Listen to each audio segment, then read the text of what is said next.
The Trump administration is facing growing criticism for suspending visas for Palestinian passport holders, including for Palestinian officials set to attend the annual UN General Assembly in New York later this month. When the U.S. denied a visa to Yasser Arafat to address the UN in 1988, the General Assembly was moved to Geneva, Switzerland, and the UN faces similar calls now.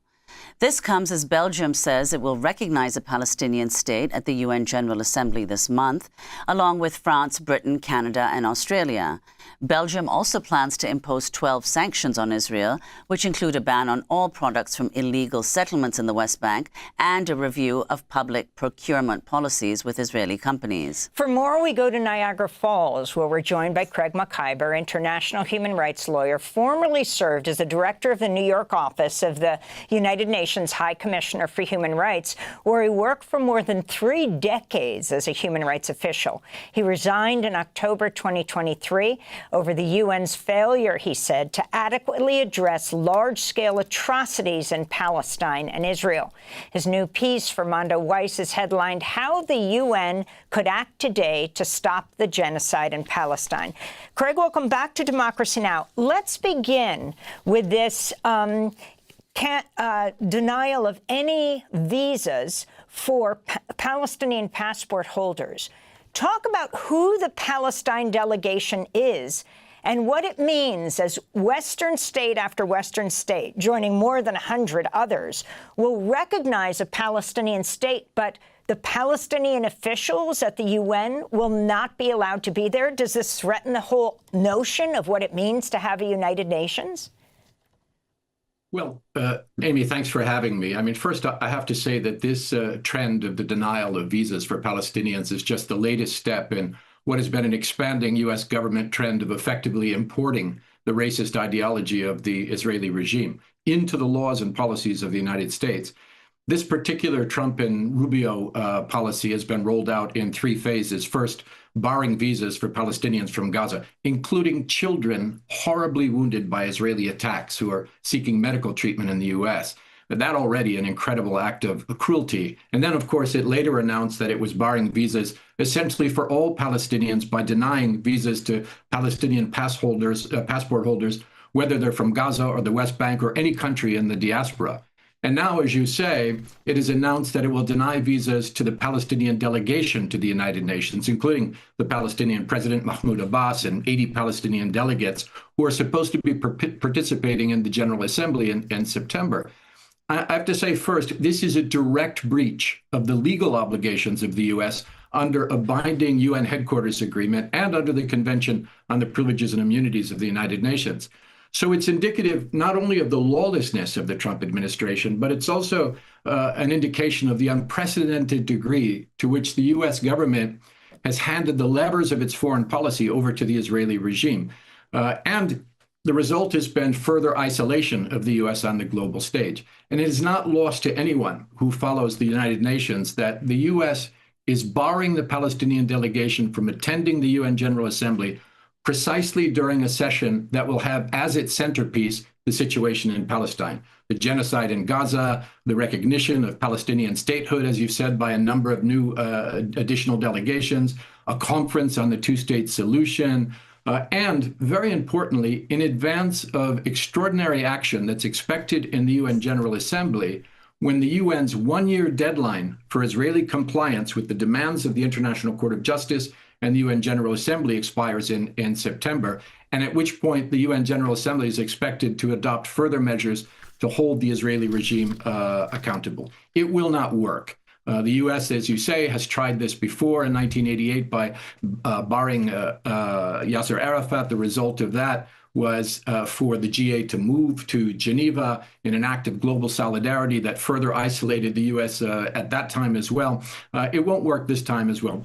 The GA may not move to Geneva this time because it doesn't need to. There is modern technology that allows participation from around the globe. There is a Palestinian delegation that is resident in New York, so it may not be necessary. But it's already clear that the U.S. has failed, that it is further isolated, and that the Palestinian voice in the UN will not be silenced. It wasn't in 1988, it won't be in 2025, and it won't be in the future.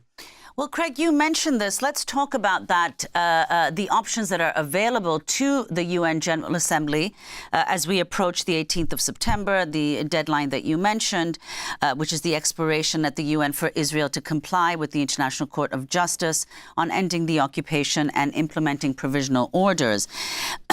People think that with the Security Council deadlocked because of a perpetual U.S. veto, there's nothing the UN can do. But the UN General Assembly does actually have the power to intervene. If you could explain what the Uniting for Peace resolution is, when it was last used, and how effective it's been.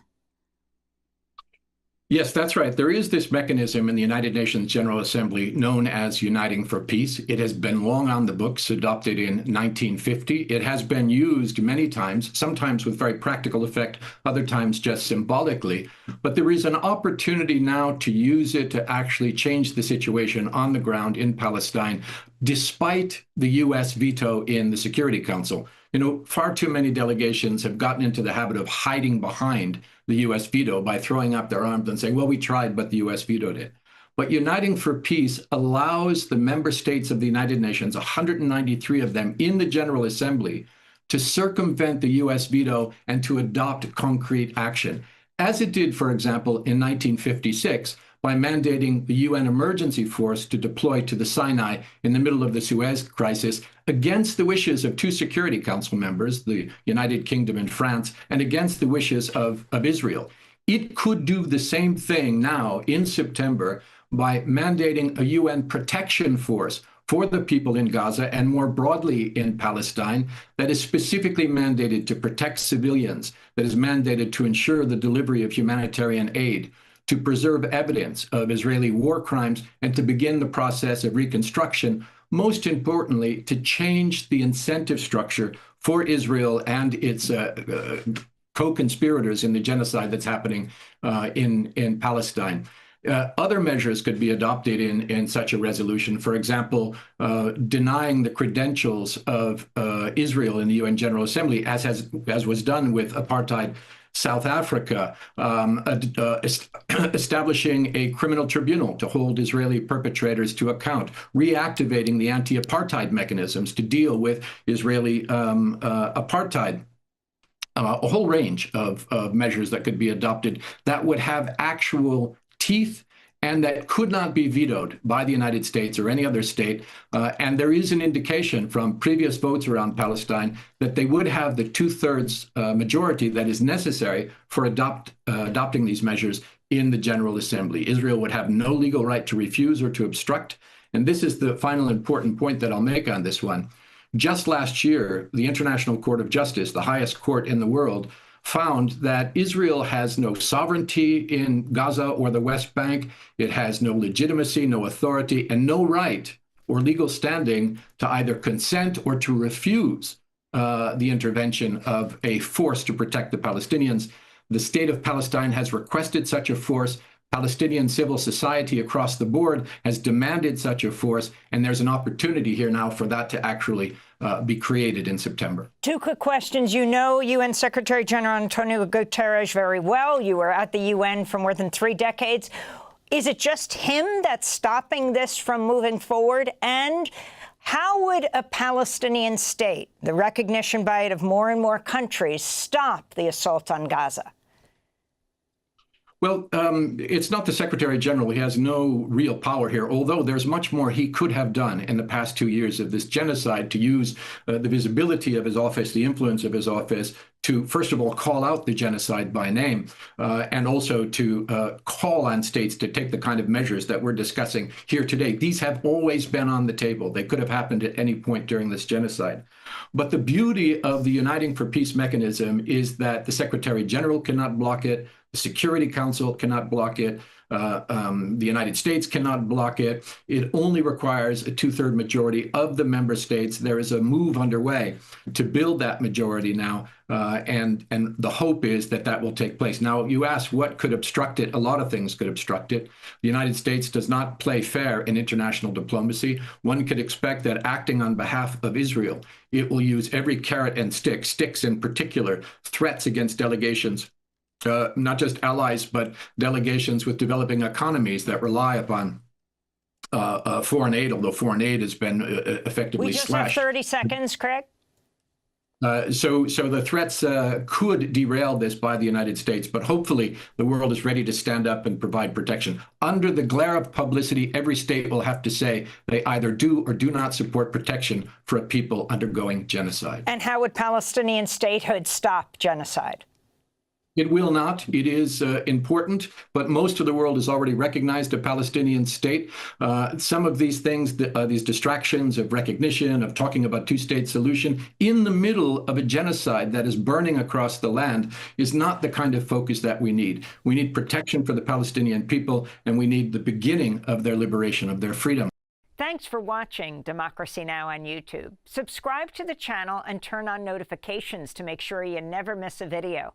And for more of our audience-supported journalism, go to democracynow.org, where you can download our news app, sign up for our newsletter, subscribe to the daily podcast, and so much more.